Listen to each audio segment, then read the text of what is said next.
భగవద్గీత కూడా అదే చెప్పింది కదా. హిందూ మతానికి పూర్తిగా ప్రతీక ప్రామాణిక గ్రంథం ఏంటంటే భగవద్గీత. ఆ భగవద్గీత కూడా అదే చెప్తోంది కదా, ఏధా మాం ప్రపద్యంతే తాం తథైవ భజామ్యహం మమ వర్త్మానువతంతే మనుష్య పార్థ సర్వసః. నువ్వు ఏ దేవుణ్ణైనా పూజ చేసుకో, ఏ రూపంలోనైనా గొలుచుకో, ఆ రూపంలో ఉన్న శక్తి నేనే అవుతాను అని చెప్పి ఇంత స్పష్టంగా, ఇంత సర్వ సమానత్వాన్ని హిందూ మతం ఇంత విశాలతత్వాన్ని ప్రబోధం చేసింది కదా.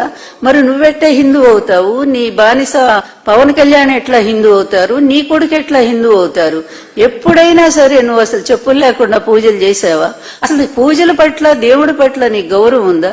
అవసరానికి దేవుణ్ణి అడ్డం పెట్టుకునేటువంటి నీలాంటి క్షుద్రుడు, నేను వాడుతున్నాను క్షుద్రం హృదయ దౌర్బల్యమైన భగవద్గీత చెప్పింది కదా, నీలాంటి క్షుద్రుడు అసలు హిందూ మతం పేరెత్తడానికి అర్హత ఉందా? దేవుడి పేరెత్తడానికి అర్హత ఉందా? ఇంత నీచమైన దేవుని రాజకీయాల్లోకి లాగేటువంటి నువ్వు అసలు ఆ దేవుడు ఏ విధంగా శిక్షిస్తాడో తొందరలోనే నీకు ఆ పనిష్మెంట్ కూడా తొందరలోనే తెలుసు చంద్రబాబు. అప్పుడు మొదలు పెట్టావు.